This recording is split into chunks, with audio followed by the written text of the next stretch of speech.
This should be an interesting walk. What are you looking at? Do you see something? She's super focused on the moose right now. This is going to be one unusual video. I'm Zach George.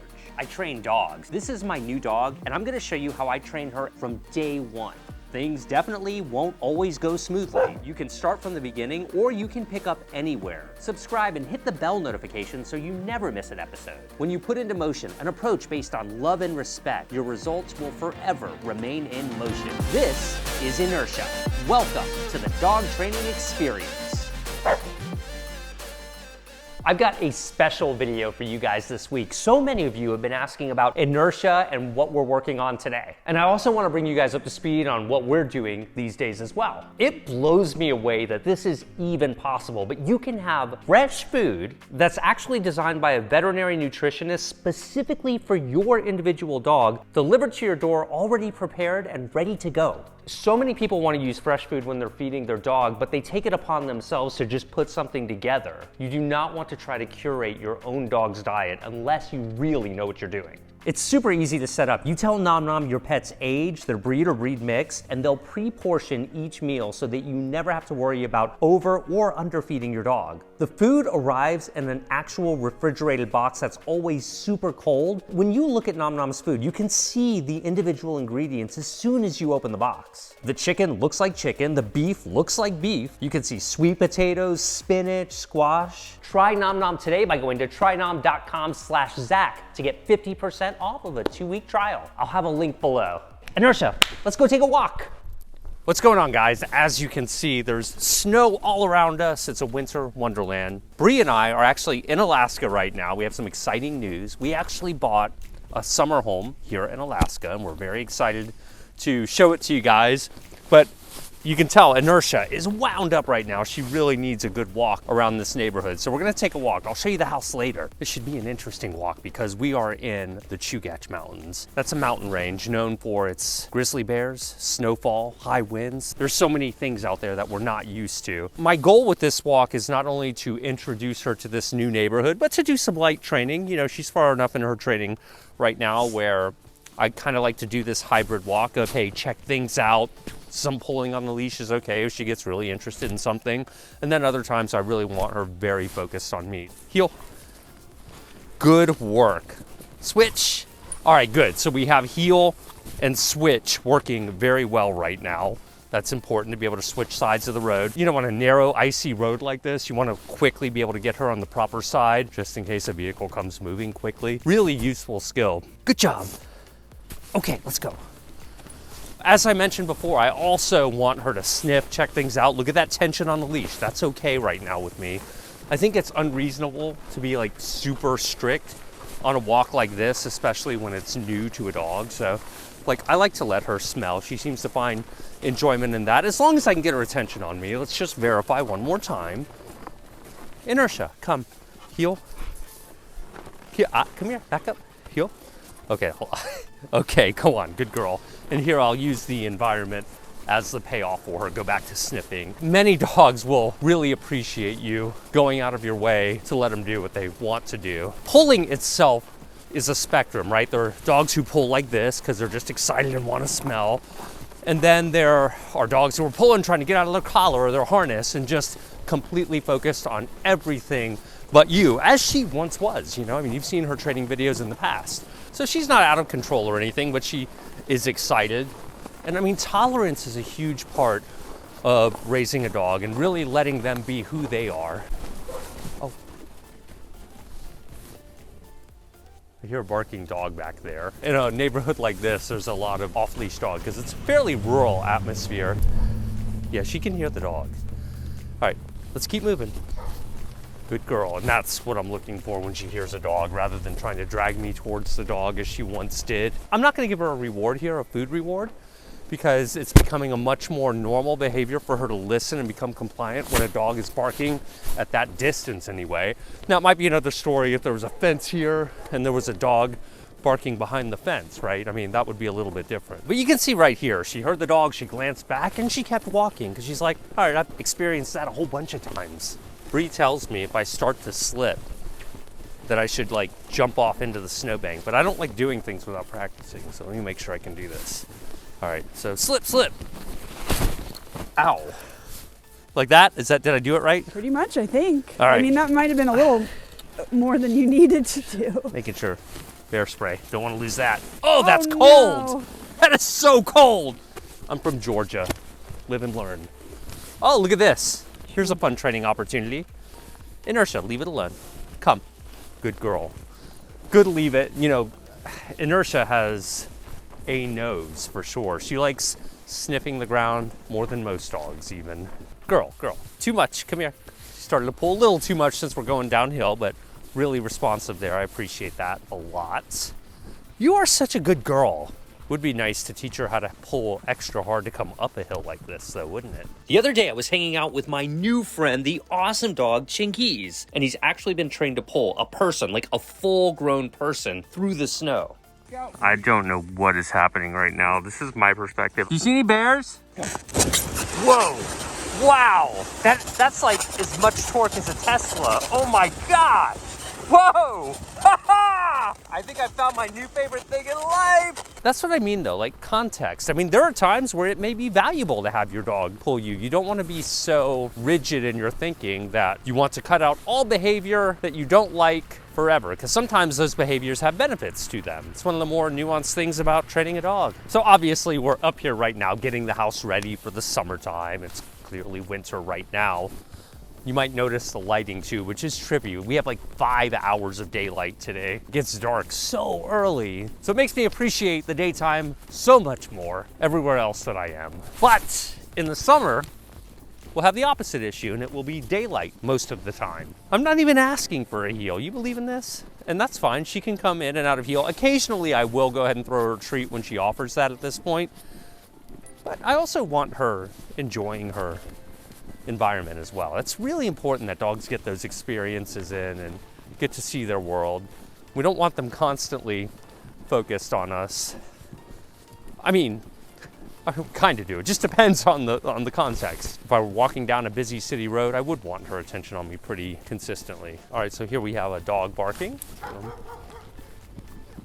Oh, I know, it looks like a nice dog. You hear some anxiety from Inertia there. She's conflicted. She would love to go up and see the dog. Here, switch. Good work, thank you. Good girl. So, barking dogs on a walk is a really valuable thing when you have a dog like Inertia who tends to be a little leash reactive when she hears other dogs. Because you can easily modify the distance as we're doing here. We're not right on top of the dog. Makes it extra tough when the dog is barking at her as well, so. Really good girl, here you go. That's the kind of thing that takes a lot of practice and patience for those of you dealing with reactive dogs. You know, Inertia is about 1.5 years old at this point. It's something we've been slowly chipping away at her entire life, and she's come a very, very long way. I'm so proud of you. You are outside in the wilderness walking like this. For those of you with city dogs, you might be thinking, well, that's great. Try that in a city. You'd be right much of the time. A city environment is a tougher environment. For those city training lessons, I would encourage you to check out many of the ones we shot in New Orleans and Atlanta over the last year or so. We also cover that. It looks like we have a car. I want to put her on this side. Inertia, come, switch, stay. Probably just should have said switch, but got the job done. Good girl. Hi. So I like to stay still just to be extra careful on these icy roads. Okay, let's go. Nice job, girl. I love the fact that she's so reliable on switching sides. That comes in so handy. So there's a corner we're about to go around here, and in this particular environment, this is a little extra important because of the amount of wildlife around here. In fact, just the other day, we saw a guy in our neighborhood go around a corner much like this and have a very scary encounter with a moose. Oh, you see the moose? Is that Yeah. a human? Oh, there's a moose. Wait, I can't really get close, but. Well, we're gonna. Oh my gosh. Look at that. Uh-oh. I don't want to scare the moose towards the people, so I'll stop. They just stumbled upon him, so they can't go past. Looks like they're comfortable standing.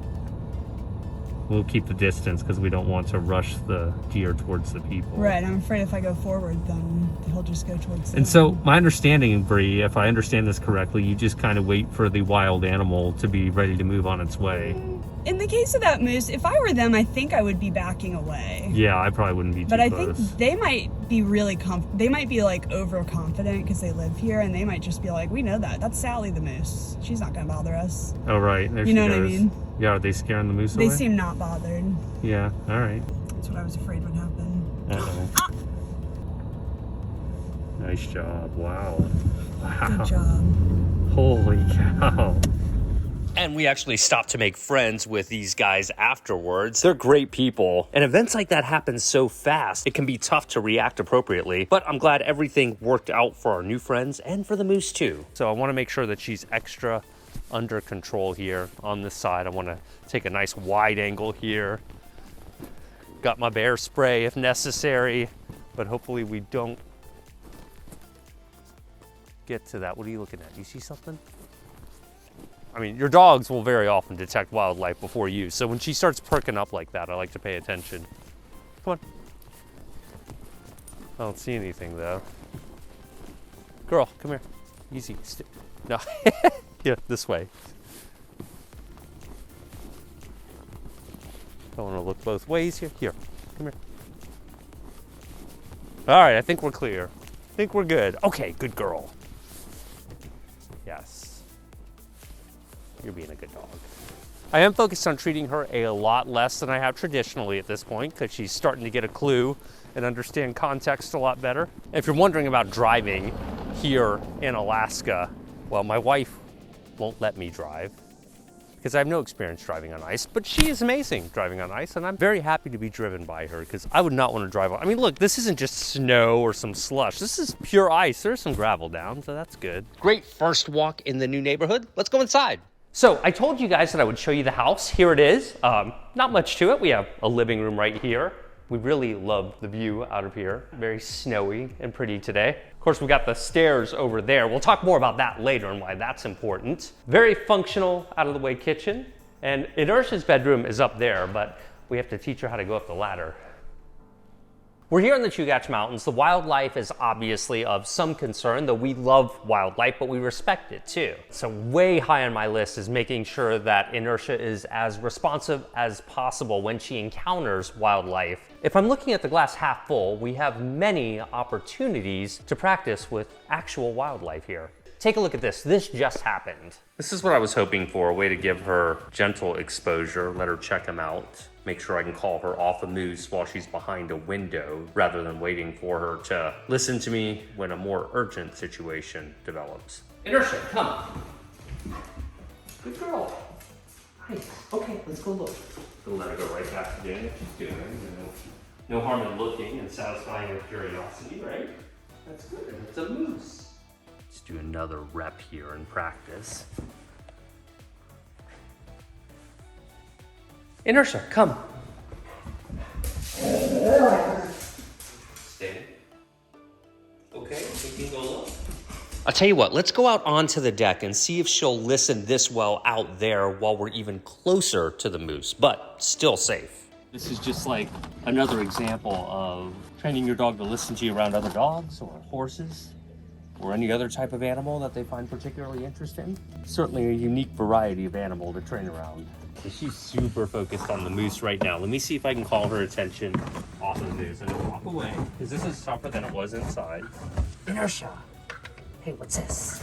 Come. Let's go, good girl. Inertia's certainly gotten the point here. She's not particularly interested in them. They're not acknowledging her. She's not acknowledging them too much, so. Nice low-level exposure to moose at a significant distance. We're all safe. Pretty close to ideal, I'd say, for a early introduction to something like this. So now this is a little bit different because we have the moose in motion. You can see she's really fixated on them as they move a bit quicker here. Isn't that interesting? I think she's more interested in our neighbors, though. I'll take that. Come here, girl. Look at that. You're doing so well. Come on. Good girl. And again, for now, I'm happy to let her go back to keep investigating. You might notice that I keep doing that because it's very important that she satisfy that initial curiosity, understanding what that is, what do they do, how do they behave, what do they smell like, look like, all of that, just to add to her overall knowledge base of Alaskan giant mammals. Inertia, come. Yes, good job. Okay, let's go. Trying to get in the last couple of reps here before they completely vanish. Okay, come. Good heel, good girl. Nice job. And so you can see what we're doing. We're really conditioning her to listen while in the presence of moose. You can see how if we were probably too close, it would be much more difficult to manage a dog like Inertia because she's so interested in other animals. So I'm glad that we took advantage of this one. Good job, girl. So as you know, when I am in any new place, one of the first things I like to really prioritize is teaching my dog or dogs to stay at critical points in the house, which leads me to this staircase right here. This staircase leads to the outdoors, and you know, in a situation where the front door is left open, that could spell disaster depending on what is on the other side of the door. Whether it be a bear, moose, a car, a goat, well, it could be any number of things. So we've got a gate here. A gate is a great way to manage a dog and keep them from running down the stairs. Management is great, but training is better. I mean, for example, this gate could fail. A dog could learn how to jump over it. Inertia's already learned how to open it when she really wants to. So I really want to ensure that she knows how to stay whether this gate is open or not. So that's what I'm gonna work on training her right now. So obviously Inertia knows how to do a basic stay here, but let's throw a curveball at her. Let me ask Inertia to stay and have Bree act extra exciting so I can really prove her stay. Stay, go ahead, Bree. Oh my gosh, I love puppies so much. They're so cute. Ah, Lie down. wow, you're amazing. You're black and white and so cute. Lie down, stay. Oh my goodness, I've never seen a dog so cute. Wow, Look at me. I can't believe it. You're Stand. amazing. So even though that was a little bit confusing to Inertia, I still think it illustrates the point that she's staying when she wants to go. I'm going to do a genuine test now with Inertia. I'm going to go grab a toy that she doesn't know is coming. Hopefully she doesn't understand what I'm saying right now. I'm going to tell her to stay and throw the toy down the stairs. I'm actually going to get her into play mode and everything. I'm going to do this on the first attempt. Good girl. Ready, Bree? Yeah. Good. Stay. Come. Come, good girl. Yes, let's go get you a treat. That was perfect. That's what we want our emergency stay to look like right there. You want your dog really freezing in their tracks as she did. Look at that. And notice how I didn't have to reiterate stay there. She seems to really be getting the point. I don't go past that threshold without permission. Lie down.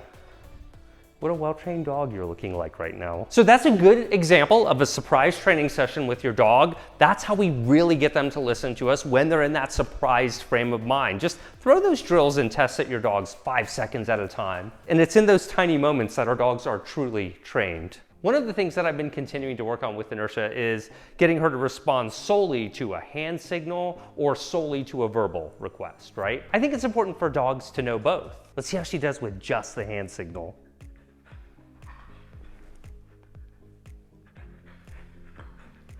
Yes, lie down, stay.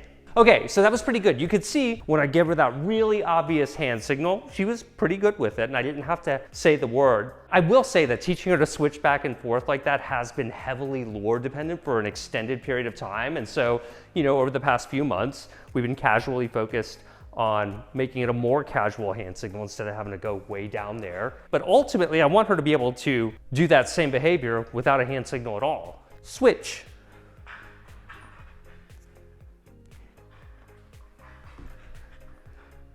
Switch.